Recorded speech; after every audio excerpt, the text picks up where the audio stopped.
नमस्कार. माय महानगर लाईव्हच्या या विशेष भागामध्ये आपल्या सर्वांचं स्वागत. अ, कालपासून आपण सगळेजण बघत आहात, की राज्यात पुण्यातील एका प्रकरणावरून राज्यातील राजकारण तापलेलं आहे. राज्याचे जे उपमुख्यमंत्री आहेत अजित पवार यांचा मुलगा किंवा यांचे पुत्र पार्थ पवार यांची कंपनी म्हणजे त्यांची भागीदारी असलेली एका कंपनीनी पुण्यातील मुंडवा भागातील किंवा कोरेगाव पार्क भागातील एक जागा खरेदी केली. आणि या जागा खरेदी केल्यानंतर त्या जागेचं जे डॉक्युमेंट सहदुय्यम निबंधक कार्यालयात नोंदवण्यात आलं. ते डॉक्युमेंट आणि त्यासोबतच त्यावरती भरण्यात आलेली स्टॅम्प ड्युटी. ह्या सगळ्या प्रकरणावरून सध्या विरोधक उपमुख्यमंत्री अजित पवार यांच्यावरती टीका करत आहेत. त्यांनी आपल्या उपमुख्यमंत्री पदाचा राजीनामा दिला पाहिजे अशी त्यांची मागणी आहे. त्यासोबतच पार्थ पवार यांच्यावरती या खरेदी प्रकरणावरनं गुन्हा दाखल झाला पाहिजे असं सुद्धा मागणी विरोधकांकडून केली जाते आहे. राज्यातील माध्यमांनी सुद्धा हा विषय लावून धरलेला आहे आणि या सगळ्या प्रकरणाची सखोल चौकशी करण्याचे आदेश हे मुख्यमंत्री देवेंद्र फडणवीस यांनी कालच दिलेले आहेत. प्रामुख्याने आज आपण इथं जी माहिती मी तुम्हाला देणार आहे, ती प्रामुख्याने जो दस्त किंवा जे डॉक्युमेंट या प्रकरणामध्ये नोंदवलं गेलं होतं सहदुय्यम निबंधक कार्यालयामध्ये, त्यामध्ये असंख्य त्रुटी आहेत किंवा त्यामध्येच खूप गोंधळ आहे आणि हा गोंधळ सुद्धा आपण बघितला पाहिजे. एक सजग नागरिक म्हणून आपलं ते काम आहे, की ह्या पूर्ण डॉक्युमेंटमध्ये कसा गोंधळ आहे आणि कशा पद्धतीने त्रुटी असलेलं डॉक्युमेंट हे नोंदवलं गेलेलं आहे.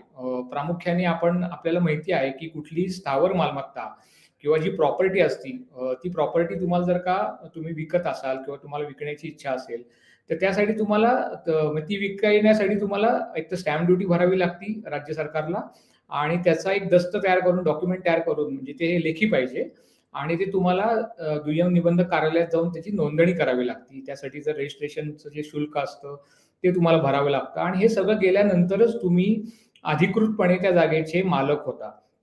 आता हा जो दस्ता आहे, हा तसा पब्लिक डोमेनमध्ये आलेला आहे. कारण कुठल्याही नोंदणी, कुठल्याही जागेचे जे खरेदी व्यवहार होतात, त्याचे जे डॉक्युमेंट असतात, ते पब्लिक डॉक्युमेंट असतात. त्यामुळे ते लोकांना पाहण्यासाठी ओपन असतात आणि हा विषय आता पार्थ पवार किंवा अजित पवार यांच्याशी संबंधित असल्यामुळं, हा जो दस्ता आहे, तो कालपासूनच सोशल मीडियावरती पण दिसतो आहे आणि WhatsAppवरती पण काही जणांकडून तो फॉरवर्ड केला जातो आहे.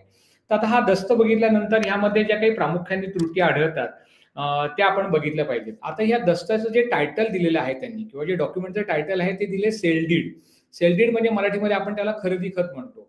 आता सेल डीड आणि अग्रीमेंट टू सेल म्हणजे असे 2 पद्धतीचे डॉक्युमेंट्स तुम्ही करू शकता. म्हणजे जेव्हा तुम्हाला एखादा फ्लॅट विकत घ्यायचा असतो किंवा एखादी जागा विकत घ्यायची असते, तेव्हा तुम्ही सुरुवातीला तुम्हाला जर का वाटत असेल, तर तुम्ही अग्रीमेंट टू सेल करू शकता. म्हणजे जागेचा जो मूळ मालक आहे, त्याच्यासोबत आपण एक दस्त तयार करतो आणि त्या दस्तासोबत आपण स्टॅम्प ड्युटी भरतो आणि तो दस्त नंतर नोंदणी करतो, ज्याला आपण अग्रीमेंट टू सेल करतो. मग अग्रीमेंट टू सेलमध्ये नक्की काय असतं? त्या अग्रीमेंट टू सेलमध्ये ती जागा आपण कशा पद्धतीने विकत घेणार याचा एक तपशीलवार माहिती दिलेली असते. मग ती जागा विकत घेण्यासाठी आपण काही ॲडव्हान्स दिला असेल, तर तो ॲडव्हान्स किती आहे?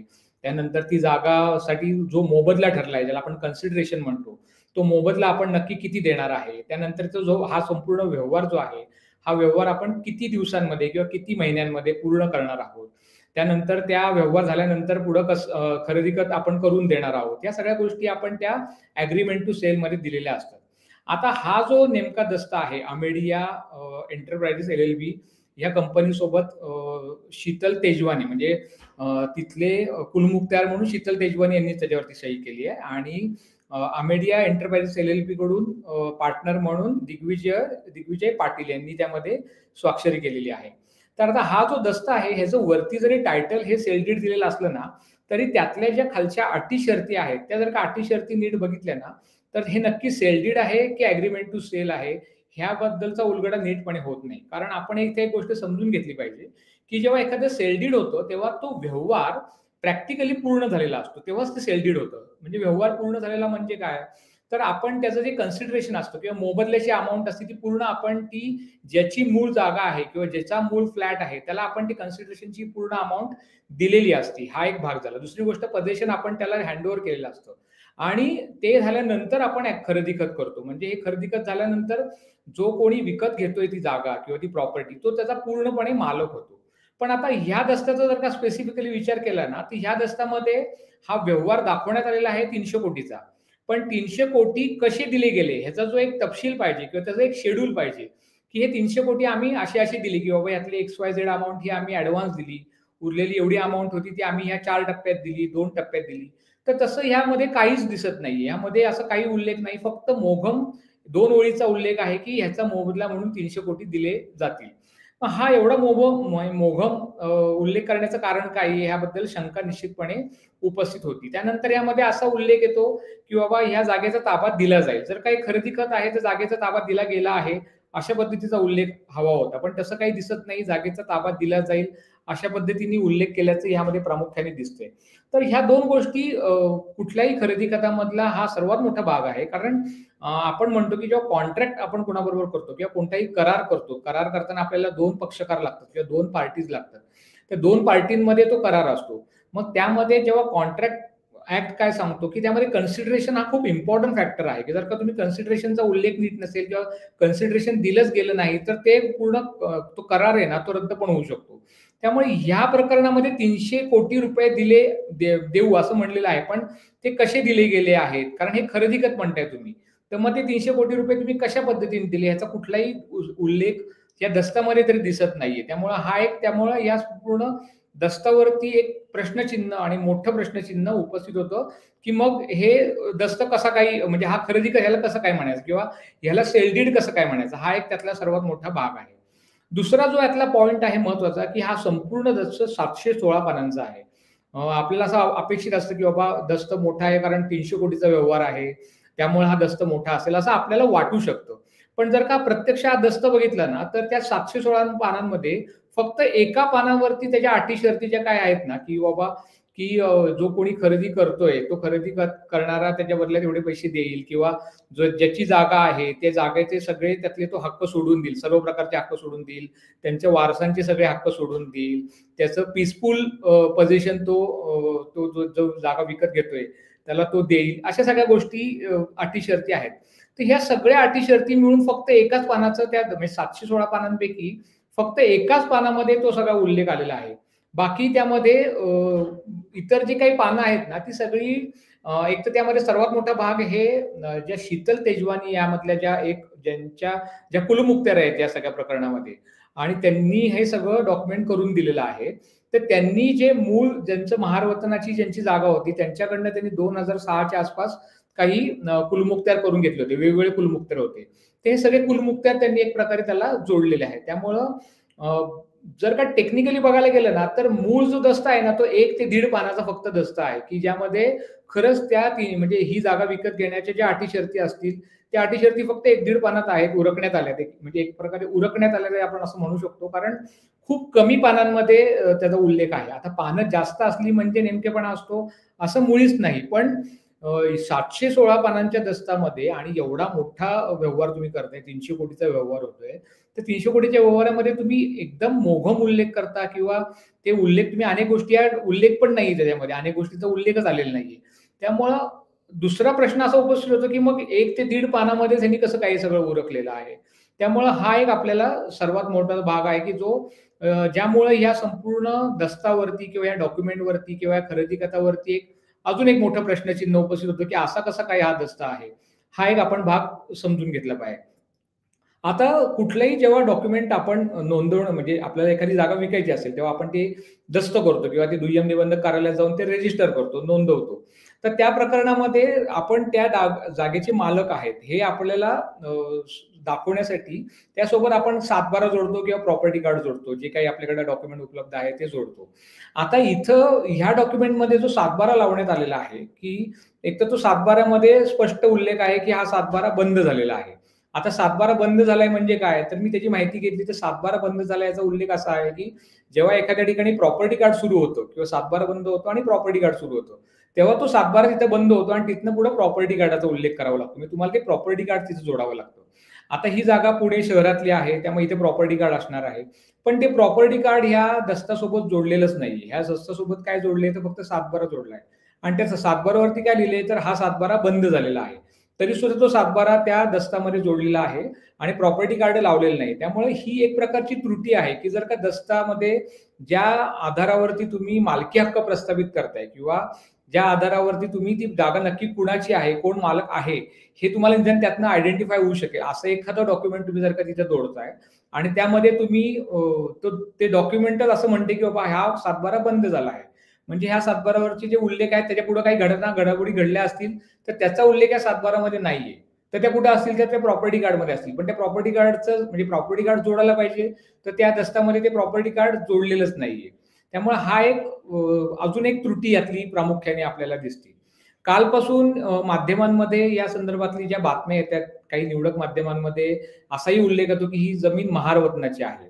तर आता तो जो सातबारा या दस्तामध्ये जोडलेला आहे ना, त्या सातबाऱ्यावरचा जर का आपण सातबारा वाचला, तर ते सातबारा वाचल्यानंतर आपल्याला तिथे एक दिसतं, की ही जमीन भोगवटा वर्ग 1 आहे. भोगवटा वर्ग 1 ची जमीन म्हणजे काय? तर ती जमीन फ्री होल्ड आहे. एखादी जमीन फ्री होल्ड म्हणजे काय? तर ती तुम्ही खुल्या बाजारात खरेदी विक्री करू शकता. आता ही जमीन जर का महारवतनाची असती, तर त्या जागेवर तिथं जो सातबारा आहे तिथं आलं असतं भोगवटा वर्ग 2. भोगवटा वर्ग 2 म्हणजे ती जमीन तुम्ही खुलेपणाने खरेदी विक्री करू शकत नाही. त्याची जर का तुम्हाला खरेदी करायची असेल किंवा विक्री करायची असेल, तर त्यासाठी जे काही नियम आहेत, की त्यासाठी तुम्हाला जिल्हाधिकाऱ्यांकडे जावं लागतो, मग नजराणा द्यावा लागतो, मग त्यानंतर तुम्हाला त्यांच्याकडनं एक सर्टिफिकेट मिळतं आणि मग ते जोडूनच तुम्ही तो डॉक्युमेंट तुम्ही किंवा तो दस्त आहे, तो दस्त तुम्ही नोंदणी कार्यालयात जाऊन किंवा दुय्यम निबंधक कार्यालयात जाऊन तुम्ही तो नोंदणी करू शकता. पण ही जमिनीबाबतचा जो उल्लेख सातबाऱ्यावरती आहे, म्हणजे या स्पेसिफिक ज्या खरेदी खतावरनं किंवा जमिनीवरनं ज्या वाद चालू आहे सध्या आणि ज्याच्यावरनं आरोप होत आहेत, तर ह्या सगळ्यामध्ये तो जो सातबारा जोडलेला आहे दस्तामध्ये, तर तो भोगवटा वर्ग 1 आहे. म्हणजे एक प्रकारे ती जमीन फ्री होल्ड आहे. तर आता ही फ्री होल्ड जमीन आहे, तर आपसही या माध्यमांमध्ये येते, की ही जमीन महारवतनाची राहिलेली नाही, ती सरकारची जमीन झालेली आहे. म्हणजे राज्य सरकारची जमीन झालेली आहे. आता जर काही राज्य सरकारची जमीन आहे, तर मग राज्य सरकारची जमीन कशी काय विकली गेली? हा अजून एक मोठा प्रश्न या प्रकरणामध्ये उपस्थित होतो. कारण जर का भोगवटा वर्ग 1 ची जमीन आहे, फ्री होल्ड जमीन आहे आणि जर का ती सरकारचं जर का म्हणणं आहे, की ही जमीन त्यांची आहे, तर मग ही जमीन खरेदी विक्री ह्याची कशी काय झाली? म्हणजे दुय्यम निबंधक कार्यालयात म्हणजे सरकारची जमीन सरकारीच अधिकाऱ्यांनी नोंदवली, की ही जमीन आपण एका प्रायव्हेट कंपनीला देतो आहोत. हे कसं काय झालं? तर हा चौकशीचा प्रश्न आहे, की हे कसं काय झालेलं आहे आणि ह्यातली त्रुटी अशी दिसते, की मग हे दुय्यम निबंधक कार्यालयामध्ये या सगळ्याची माहिती न घेता हा दस्त नोंदवला गेला आहे का? कारण अ, जी जी जमीन फ्री होल्ड आहे, जी सरकारकडे ज्याचा ताबा आहे असं म्हणतोय आपण, तर ती जमिनीचा व्यवहार कशा काय पद्धतीने नोंदवला गेला आणि मग ती जमीन पार्थ पवार यांच्या कंपनीला कशी काय दिली गेली? असा प्रश्न तरी निश्चितपणे उपस्थित होतो. या संदर्भात काय झाले नक्की हे जेव्हा चौकशी होईल तेव्हाच बाहेर येईल. पण हा प्रश्न निश्चितपणे उपस्थित होतो. आता आपण जी या म्हणजे एकूण या दस्तामध्ये 716 पानांच्या या दस्तामध्ये वेगवेगळे कुलमुखत्यार जोडलेले आहेत. म्हणजे महार वतन असताना ज्यांची नावं होती ना, त्यांच्या म्हणजे त्यांच्यासोबत पॅरामाउंट इन्फ्रास्ट्रक्चर यांचे शीतल तेजवानी यांनी 2006 च्या आसपास म्हणजे ते वेगवेगळे कुलमुखत्यार आहेत सगळे आणि त्याचे डेट्स पण वेगवेगळे आहेत. पण ते 2006 2006 च्या आसपास ते सगळे व्यवहार किंवा ते सगळे कुलमुखत्यार झालेले आहेत. त्याचे सगळ्याचे कुलमुखत्यार पत्र हे कुलमुखत्यार म्हणून शीतल तेजवानी यांना मिळालेलं आहे. आता एक समजून घेतलं पाहिजे, की जेव्हा 2006 चं जर काही डॉक्युमेंट आहे किंवा त्याच्या आसपास झालेले हे सगळे कुलमुखत्यार आहेत. आज चालू आहे 2025 आणि हे जे डॉक्युमेंट जेव्हा रजिस्टर्ड झालं, ते मे 2025 म्हणजे माझ्या माहितीप्रमाणे 20 मे 2025 ला ते रजिस्टर्ड झालेलं आहे. तर म्हणजे हा कालावधी मोठा आहे. या कालावधीमध्ये त्या कुलमुखत्यारांपैकी किती लोकं आज हयात आहेत, ह्याची पण माहिती घेतली गेली पाहिजे होती. कारण जर का एखादी व्यक्ती त्यातली हयात नसेल, तर मग तिचे वारस कोण आहेत? त्यांचं नोंद झाली आहे का? किंवा ती व्यक्ती जर का हयातच नाहीये, तर ते कुलमुखत्यार पण इनव्हॅलिड ठरू शकतं. त्यामुळं मग त्याची सगळी माहिती ही नोंदणी करण्याअगोदर किंवा सहदुय्यम निबंधक अधिकाऱ्यांनी तिथल्या ह्याची नोंदणी करण्याअगोदर त्यांनी ह्याची सगळी माहिती घेतली होती का? कारण जर का ती व्यक्तीच हयात नसेल, तर ते कुलमुखत्यार पत्र ही इनव्हॅलिड होणार आणि ते कुलमुखत्यार पत्र जर का इनव्हॅलिड झालं, म्हणजे त्याला पॉवर ऑफ अटर्नी म्हणतो. तर ते पॉवर ऑफ अटर्नी जर का इनव्हॅलिड झाली, तर मग हा पुढचा दस्त पण सदोष होतो. म्हणजे मुळात ते कुलमुखत्यार पत्र पण सदोष होतं आणि हे पण त्याच्या आधारावरती केलेलं हे डॉक्युमेंट पण सदोष होतं आणि त्यामुळं हे करतानाच कारण 1-2 माणसं नाहीये, 272 जण आहेत ते. हे 272 महार वतनाची जागाच्या संदर्भात 272 जणांचे कुलमुखत्यार पत्र शीतल तेजवानी यांनी करून घेतले होते आणि मग ते 2006 च्या आसपास करून घेतले होते. त्या डेट सगळ्याचे वेगवेगळे आहेत. मग 2006 पासून आज 2025 पर्यंत काय झालंय? त्यातले किती लोकं हयात आहेत? जे हयात नाहीत त्यांचे वारस आहेत. मग ते वारसांचं काय म्हणणं आहे? कारण कुलमुखत्यार पत्र हे आपण हयात असलेल्या लोकांबरोबर केलं होतं त्यावेळेला. त्यानंतर वारसांवरती ते ॲप्लिकेबल जरी असलं तरी ते त्यांचं काय म्हणणं आहे किंवा त्यांची नाव नोंद झाली आहे का? ह्या सगळ्या गोष्टी आहेत, पण त्याचा कुठलाही उलगडा इथं तुम्हाला या दस्तामधनं होत नाही आणि त्यातनं परत या दस्तावरती किंवा ह्या सगळ्या डॉक्युमेंटवरती, या खरेदी खतावरती अजून मोठं प्रश्नचिन्ह उपस्थित होतं, की अशा पद्धतीने कसं काय हे डॉक्युमेंट रजिस्टर केलं गेलं? त्यामुळे तो एक सर्वात मोठा महत्त्वाचा भाग आहे. अजून एक पुढचा भाग आहे, की अ, जो महत्त्वाचा आहे, की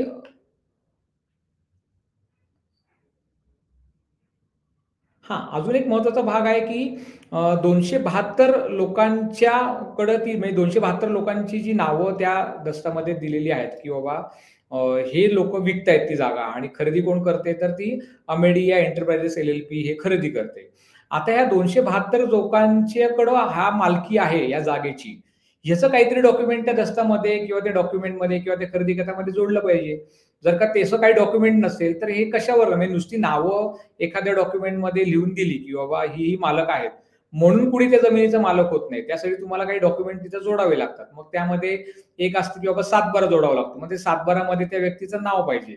त्यानंतर ते सातबारा नसेल तर प्रॉपर्टी कार्ड जोडावं लागतं. ते प्रॉपर्टी कार्डमध्ये तुमचं नाव पाहिजे. म्हणजे काय होईल, तर जो दुय्यम निबंधक अधिकारी त्याला कळेल, की बाबा ह्या जमिनी ह्याची आहे. म्हणजे आता तो सातबारा जोडला म्हणजे तो मालक ठरतो असं नाही. कारण सातबारा हे काही मालकीचं डॉक्युमेंट नाहीये.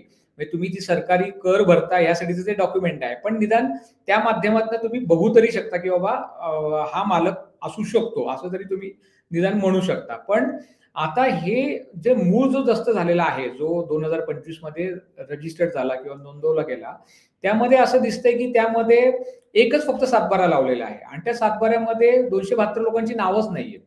त्यामध्ये काही निवडकच नाव आहेत. त्या एकच सातबारा लावलाय आणि परत मी आधी म्हटलं तसं, की तो सातबारावरती उल्लेख आहे, की हा सातबारा बंद झालेला आहे. मग हे 272 लोकांचीच ही जागा आहे किंवा त्यामुळं कारण की ज्याची जागा आहे तोच विकू शकतो ना, ज्याची जागा नाही तो कशी काय विकू शकतो? त्यामुळे 272 लोकांचीच ही जागा आहे. हे कसं काय प्रूव्ह होतंय? तर ते ह्या डॉक्युमेंटमधनं प्रूव्हच होत नाहीये.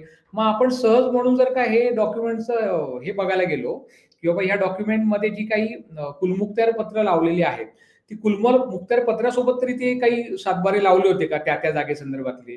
तर तसंही काही दिसत नाही. कारण जे कुलमुखत्यार पत्र या संपूर्ण डॉक्युमेंटमध्ये जोडण्यात आलेले आहेत, त्यामध्ये पण सातबारा किंवा ती जागा त्या सातबारावरती त्या व्यक्तीचं नाव आहे, असं काहीच जोडलेलं नाहीये आणि ते कुलमुखत्यार पत्र हे 2006च्या आसपास त्यावेळेला ती रजिस्टर्ड झाली होती. म्हणजे असं नाही की ती दुसऱ्या पद्धतीने म्हणजे रजिस्टर्ड झालेलीच नाहीये. तर ती रजिस्टर झाली होती. म्हणजे त्यावेळेला ती दुय्यम निबंधक कार्यालयात जाऊन ती रजिस्टर करण्यात आली होती. मग त्यावेळेला पण ते सातबारा त्या जागेस म्हणजे कुलमुखत्यार पत्र करताना सुद्धा तुम्ही सातबारा जोडला पाहिजे. तो त्यावेळेला पण तो सातबारा जोडण्यात आलेला नाही असं यातनं आपल्याला एक दिसतंय, की जे आपण त्यामुळे काय होतंय, की जो जागा विकतोय त्याचीच ती जागा आहे किंवा तो त्या जागेचा मालक असू शकतो. हे तरी त्यातनं दिसायला पाहिजे. ते तसंही दिसत नाहीये आणि जर का असं काही डॉक्युमेंटच नाही, तर मग ही जागा विकण्याचे अधिकार त्यांना कसे काय मिळाले?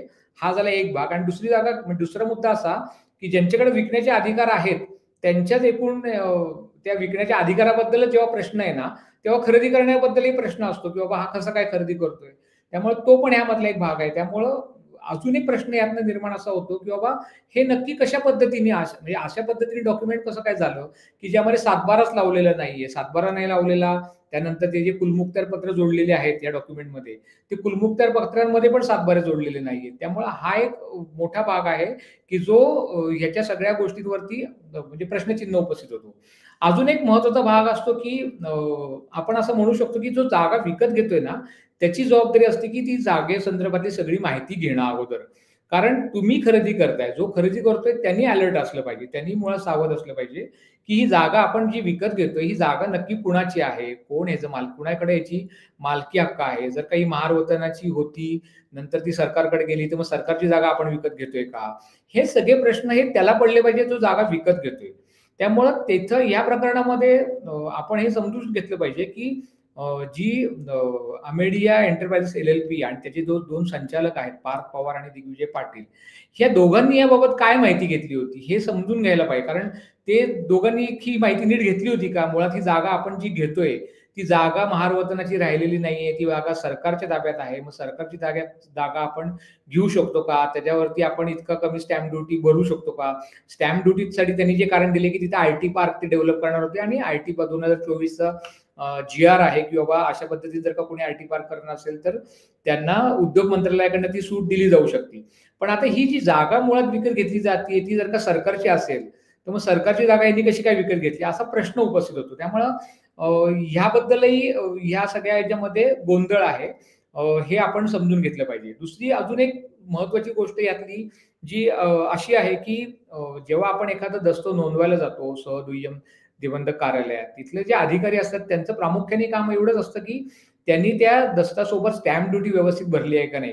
जो कोणी पक्षकार किंवा जे कोण 2 पक्षकार त्यांच्याकडे येतात, ज्यांच्यामध्ये तो करार होणार असतो, त्यांनी ती सरकारला जी महसूल त्यातनं अपेक्षित असतो, तो महसूल नियमाप्रमाणे त्यांनी भरला आहे का नाही हे बघणं त्यांनी अपेक्षित असतं आणि त्यासोबत त्यांनी काही गोष्टी त्या डॉक्युमेंटमध्ये बघितल्या पाहिजेत. ह्या प्रकरणामध्ये मी जसा आधी उल्लेख केला, त्यामध्ये असंख्य त्रुटी आहेत. म्हणजे एकतर मुळात सातबाराचा उतारा जोडलाय, पण तो सातबारा बंद झालाय म्हणलाय. मग त्यात प्रॉपर्टी कार्ड जोडलेलंच नाहीये.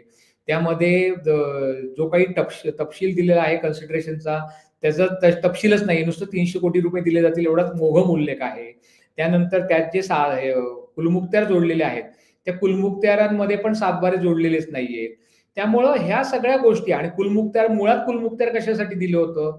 तर कुलमुखत्यार हे मुळात अशासाठी दिले होते, की बाबा ही महारवतनाची जागा होती, जी 1955च्या आसपास सरकारने बोटॅनिकल गार्डनकडे हस्तांतरित केली आणि ती जागा परत रिग्रँड करण्यासाठी म्हणजे परत महारवतनाला मिळवून देण्यासाठी तुम्ही प्रयत्न करावेत. म्हणून ही ज्या महारवतनावरती ज्यांची नावं होती, त्यांनी ही जागा शीतल तेजवानी यांना त्यावेळेला ते कुलमुखत्यार करून दिलं होतं.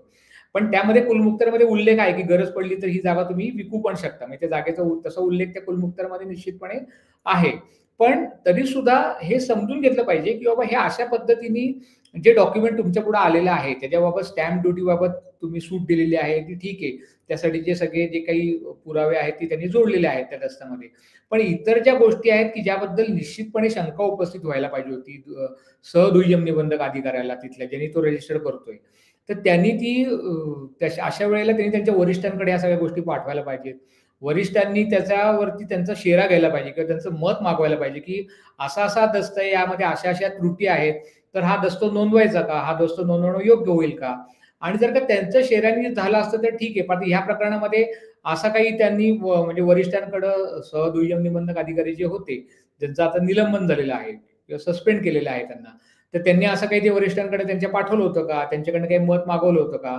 तर त्यामुळं हे पण स्पष्ट व्हायला पाहिजे, की असं काही झालं होतं का? आता हे सगळ्या त्रुटी बघितल्यानंतर आपल्याला एक समजून घेतलं पाहिजे, की कुठल्याही व्यवस्थेमध्ये म्हणजे कुठल्याही देशामध्ये व्यवस्था ही खूप महत्त्वाची असते आणि व्यवस्था कोण चालवतं? तर ते अधिकारी चालवतात मुळात. कारण राजकीय नेते हे काही व्यवस्था चालवत नाहीत. कारण ते पॉलिसी डिसिजन्स घेत असतात. पण ती व्यवस्था सिस्टम्स खालनं चालवण्याचं काम हे जे असतं ते सरकारी अधिकाऱ्यांचं असतं. आता या सगळ्या दस्ताकडे बघितल्यावर त्रुटी आहे ते आपल्याला वाटते. त्या त्रुटी असताना तो दस्त नोंदवला गेला आहे हे आपल्याला कळते. आता याबाबत चौकशी होईल. चौकशीतनं हे जे काही खरं आहे किंवा जे काही झालेलं आहे ते नेमकेपणाने बाहेर येईल. तोपर्यंत आपल्याला काही सांगता येत नाही. पण ह्या त्रुटी म्हणजे सकृत दर्शनी किंवा सहज जर का ते डॉक्युमेंट बघितलं कारण ते पब्लिक डॉक्युमेंट आहे. ते सहज जरी डॉक्युमेंट बघितलं तरी कुणी सांगू शकतो, की ह्या त्या गोष्टीमध्ये त्रुटी आहेत. मग ह्या त्रुटी त्यावेळेला दूर का केल्या गेल्या नाहीत? त्या सरकारी अधिकाऱ्यांनी त्याकडे लक्ष का दिलं गेलं नाही? आणि मुळात पार्थ पवार आणि त्यांच्या कंपनीनी किंवा दिग्विजय पाटील यांच्या कंपनीनी हा कसा काय घेतला दस्त विकत? हे सुद्धा यातनं सर्वात महत्त्वाचा भाग आहे, की अशी जागा त्यांनी विकत का घेतली? हे पण आपल्याला बघावं लागेल. त्यामुळे हा सगळा प्रकरण आहे ना, तो एक प्रकारे घोटाळाच आहे आणि दस्तामध्ये पण घोटाळा आहे, त्रुटी आहेत आणि एकूण ह्या जागेच्या व्यवहारामध्ये पण मोठं प्रश्नचिन्ह आहे.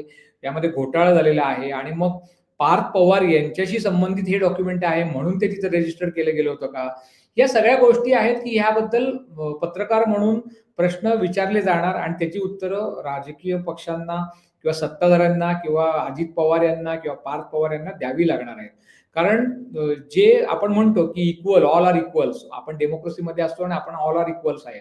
जर का सगळे इक्वल आहेत, तर मग ह्यांना वेगळ्या पद्धतीने का न्याय दिला गेला किंवा ह्यांना सूट का दिली गेली? त्रुटी असताना जर का कुठली 2 कॉमन मॅन ज्यांच्या म्हणजे कोणी कॉमन मॅन आहेत, सामान्य नागरिक आहेत, त्यांनी जर का असा दस्तक गेला असता त्यांच्यापुढं दुय्यम निबंधक कार्यालयाकडे, तर त्यांनी तो नोंदवून घेतला असता का त्या पद्धतीने?